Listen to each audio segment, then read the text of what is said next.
Paper tearing is usually quiet, forgettable. Not that day.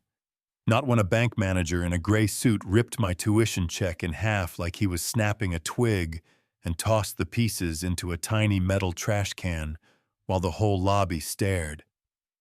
I was 16, holding my backpack like a seatbelt, listening to him say, "Real casual fraud," and "Do you want me to call security?"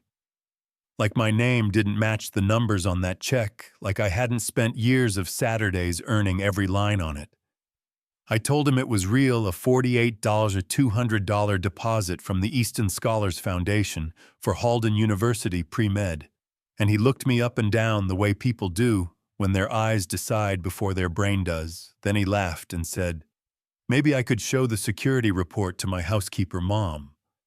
And something in me clicked, not anger, not fear, just the calm that shows up when the test you studied for finally lands on your desk. I asked for the report anyway, said his name out loud so I'd remember it later.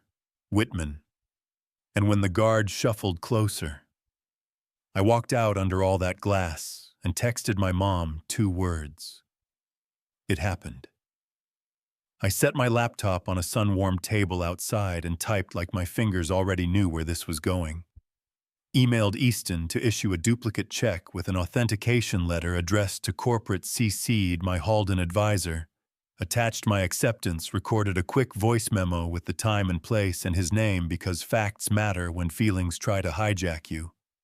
Inside, I didn't know it yet, but the receptionist with box braids and eyeliner as straight as a ruler slid a sticky note under her keyboard with the exact time like a witness saving a receipt, and that manager strutted into the break room bragging to tellers and posted a photo with some cringe caption about protecting the vault.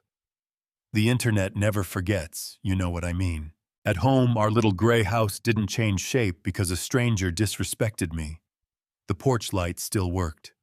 The mailbox numbers were still straight, and my mom, Naomi, still had 3 cups of peppermint tea going cold beside a legal pad and a laptop.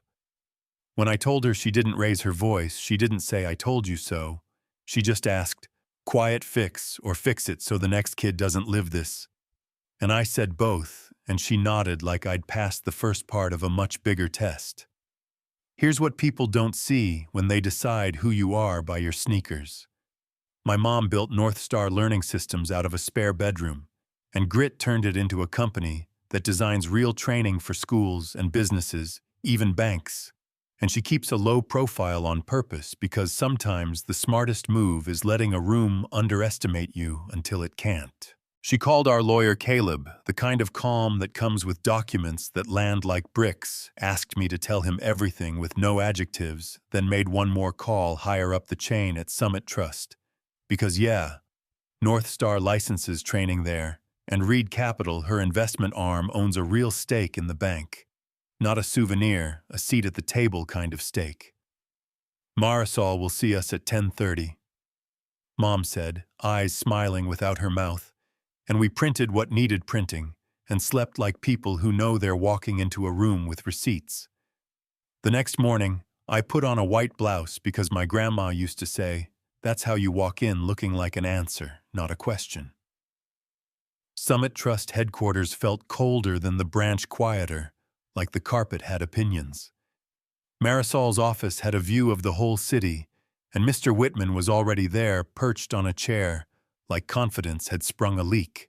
She said we'd establish facts, then consequences, no drama, then pressed a button. And there I was, in 65-inch clarity, holding my folder, asking for the report. And there he was, tearing, tossing, saying words I had already memorized, because they bruised on contact. You could hear everything because Branches had recorded audio since last year, which he somehow didn't know. And when he tried to say protocol, Caleb slid a folder across the table like a quiet thunderclap. Draft complaint, racial discrimination, destruction of property, humiliation of a minor, defamation, by implication, exhibits ready. The video, the bragging post, the time-stamped request. We could file this afternoon. Then my mom did what she always does. She told the room the whole truth. I'm Naomi Reed, CEO of North Star Learning Systems, a vendor for your compliance training, she said. And through Reed Capital, I own 9.7% of Summit Trust. No flex in her voice, just math. Whitman blinked like he'd just realized the road he was speeding down is actually a pier, and Marisol didn't flinch, just nodded and said, "We do what's right, not what's convenient." Mom's terms weren't a victory dance, they were a blueprint. 1. Terminate the employee for cause. 2. Mandatory anti-bias training for every employee, not a slideshow. A live facilitated course with assessments and follow-ups at 6 and 12 months, North Star at cost. 3. A $600,000 $1,000 scholarship fund at Easton for low-income students of color, administered independently in the bank's name as restitution. 4. A public apology that says exactly what happened and what changes are being made. Plus, a private letter from Whitman to me and to the receptionist, Tanya, apologizing for what we were made to endure. Caleb added that if those executed, we wouldn't file. You could hear the AC hum. That's how quiet it got. Then Marisol turned to me, not to my mom, not to the lawyer, and said, "We accept," and turned to Whitman and finished his career with a pen stroke. Immediate termination, permanent note phone and access, surrendered security at the door. He said he was following protocol, and she said he was following bias and embarrassing the bank. He signed with a hand that couldn't keep still, and I watched the ink dry without clapping, because dignity doesn't need a soundtrack. People ask if I felt bad for him. In that moment I felt blank, like relief always feels, and then I felt the pull to say one thing that might land without the armor of his job. So I told him the problem was never that I didn't look like money. The problem was forgetting that everyone deserves respect whether they fit your spreadsheet or not. He didn't answer. He just left, and the door clicked, and the room got bigger. After that, it was logistics. The duplicate check and authentication letter were already in Marisol's inbox, signatures got verified, timestamps lined up. Caleb snapped scans. Tanya came in to give a statement, and I stood up when she walked in, because respect isn't a one-way street. The scholarship paperwork moved with the speed of pressure applied in the right places. Training pilots got scheduled for 3 branches, and the public statement used active verbs, not mistakes, were made. But we did this, and we are doing this. On the sidewalk, the sun felt honest, and my phone buzzed. Halden confirmed my spot and said they couldn't wait to have me, and I finally let a grin take over my face. We got in the car and Mom squeezed my hand and said we set the right things on fire. Paperwork, old habits, bad training. And I believed her. Life didn't wrap itself in a bow. It never does.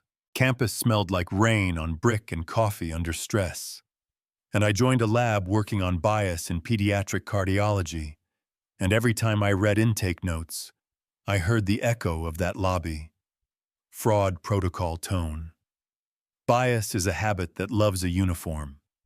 You have to interrupt it on purpose.